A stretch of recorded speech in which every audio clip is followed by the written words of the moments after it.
Hello जी, नमस्ते, राधे राधे। मैं प्रियंका आप सभी का स्वागत करती हूँ। और मैं गई थी त्रयोदशी तिथि को अपने ही कॉलोनी के गणपति के दर्शन करने के लिए।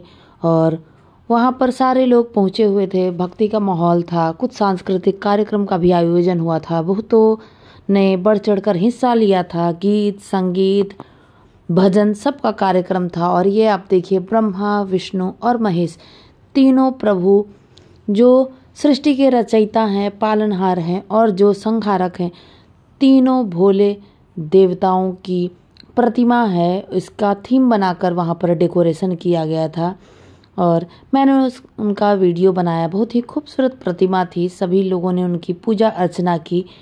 और त्रयोदशी के तिथि के दिन ही हमारे कॉलोनी में भंडारा का आयोजन किया गया था, जिसमें सारी जितनी भी महिलाएं हैं, कॉलोनी के बच्चे हैं, बड़े बूढ़े बुजुर्ग सारे लोग गए थे प्रसाद ग्रहण करने के लिए। और आप देखिए, ये खूबसूरत बहुत ही बड़ी रंगोली बनी थी, जिसको बाहर से आर्टिस्ट को बुलाकर बनवाया गया था। बहुत खूबसूरत रंगोली बनी थी। मैं महाराष्ट्र में देखती हूँ कि किसी भी फेस्टिवल के लिए रंगोली बनाई जाती है अलग अलग रंगों से और थीम के अकॉर्डिंग, फेस्टिवल के अकॉर्डिंग।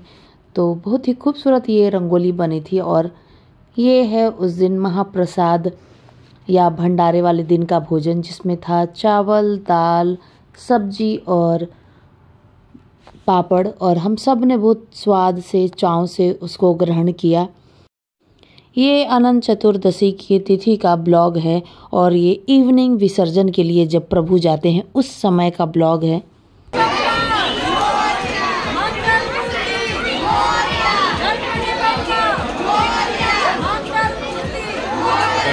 पुढच्या वर्षी गणपति प्रथम पूज्य देवता हैं और किसी भी पूजा अर्चना में सबसे पहले गणपति की ही आराधना करती है।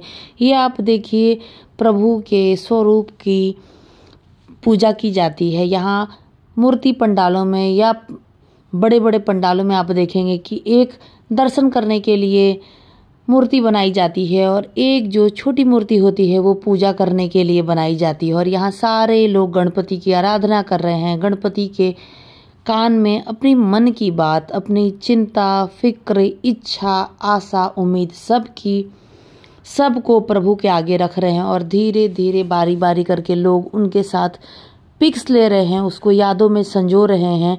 और ढोल ताशे नगाड़े की आवाज़ गूंजने लगी।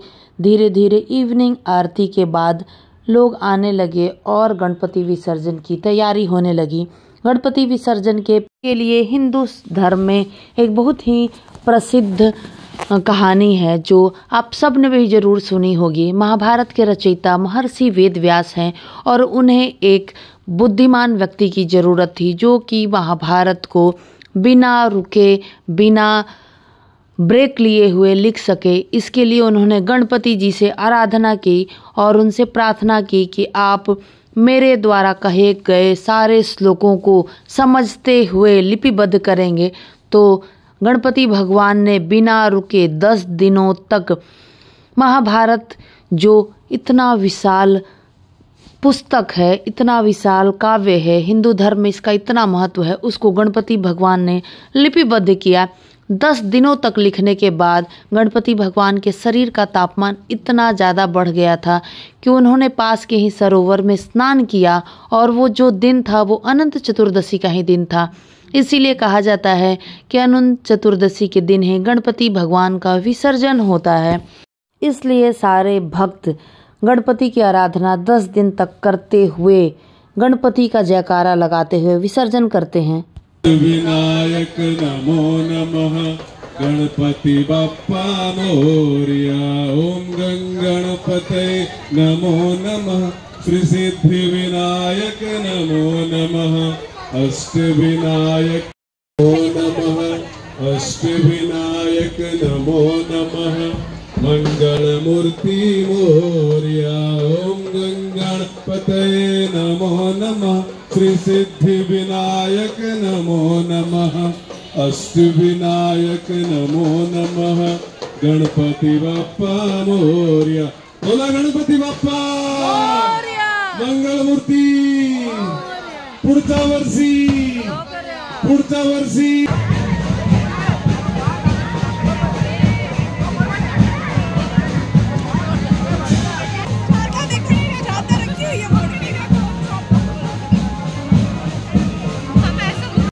हम कॉलोनी की सारी महिलाएं भारी बारिश होने के बावजूद छतरी लेकर के प्रभु को विसर्जन के लिए उनकी रैली में, उनकी मंडली में, उनकी विदाई में हम सभी शामिल हो रहे थे। और ये देखिए आतिशबाजी भी हो रही थी। इसका अद्भुत नज़ारा था, बहुत ही खूबसूरत माहौल था। चारों तरफ फूल, अबीर, गुलाल, आतिशबाजी, ढोल, ताशे, नगाड़े के साथ प्रभु को कॉलोनी में ही परिक्रमा करा रहे थे। और ये उसी समय का खूबसूरत नज़ारा है।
सारे लोग भक्ति में लीन थे और बीच बीच में वो थोड़ा ब्रेक भी ले रहे थे, थोड़ा पानी, कोल्ड ड्रिंक्स का ब्रेक भी ले रहे थे, क्योंकि बारिश मूसलाधार हो रही थी। और जो बैंड बाजे वाले भैया का जो टीम आया था, जो ढोल, ताशे, मंजीरे बजाते हैं, उनकी जो टीम आई थी, वो इतनी खूबसूरती से, इतना प्यार से लगभग 3 घंटे उन्होंने सब अपने इंस्ट्रूमेंट को बजाया, जिससे व्यक्ति में, हम सब में, भक्त में इतना जोश था, इतना खूबसूरत और पॉजिटिव माहौल बन गया था। सब लोग उमंग के साथ, उल्लास के साथ डांस कर रहे थे।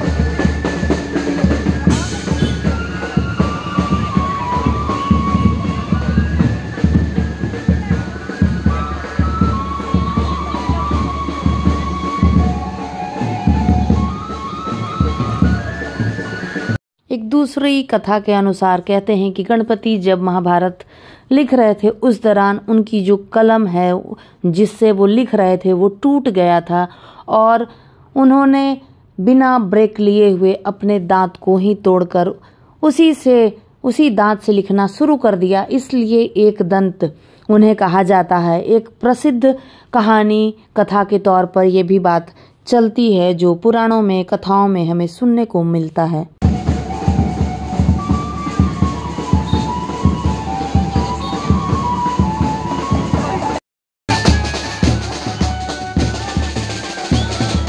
विसर्जन का अर्थ होता है पूजा का चक्र पूरा करना और प्रभु गणपति को अपने माता पिता के पास वापस से भेज देना, और इस वादे के साथ, इस उम्मीद के साथ कि गणपति वापस अगले साल फिर आएंगे, सुख शांति और समृद्धि लाएंगे। और आप देखिए ये जो ढोल ताशे बाजे वाले भैया हैं वो कितने प्रेम भक्ति और सौहार्द से लगभग 3 से 4 घंटे तक लगातार ढोल ताशे बजाते रहे। और ये एक बहुत ही मंझे हुए कलाकार आए थे, इनकी भी अदायगी कलाकारी सब लोगों को बहुत पसंद आई। और धीरे धीरे नाचते गाते हम सब लोग पहुंच गए अपनी कॉलोनी के गेट पर, जहां पर ये रंगीन पेपर की जो आतिशबाजी होती है वो भी हो रही थी, जिससे माहौल और भी खूबसूरत हो रहा था। सब लोग जोश में थे, भक्ति में थे, जुनून में थे और साथ ही साथ बारिश भी हो रही थी।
लगभग रात के 8 बजे पंडाल से प्रभु की प्रतिमा जो निकली थी वो रात के 11 बज गए थे। और 11 बजे तक हम कॉलोनी की गेट तक यूं ही लगातार भक्ति में, जोश में, गणपति की विदाई में लीन थे।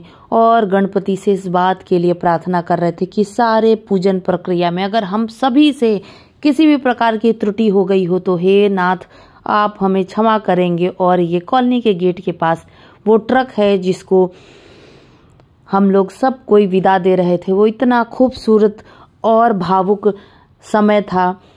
और मिट्टी से बनी हुई जो भी प्रतिमाएं होती हैं उसको जल में विसर्जित कर देते हैं, वो प्रतिमा जल में घुल जाती है। इसका तात्पर्य होता है, इसका मतलब होता है कि ईश्वरीय सत्ता साकार से फिर से निराकार में बदल गई, फिर से जो ये स्वरूप है वो फिर से मिट्टी में मिल जाएगी। ये जीवन के एक चक्र को भी दर्शाता है। कितनी अच्छी बात है कि हमारे धर्म, हमारे शास्त्र, हमारी जो भी पुरानी परंपरा है, रीति रिवाज है, वो हम सब को ये बात सिखाती है कि जीवन का प्रारंभ और जीवन का जो अंत है वो पूरा एक सर्कल है।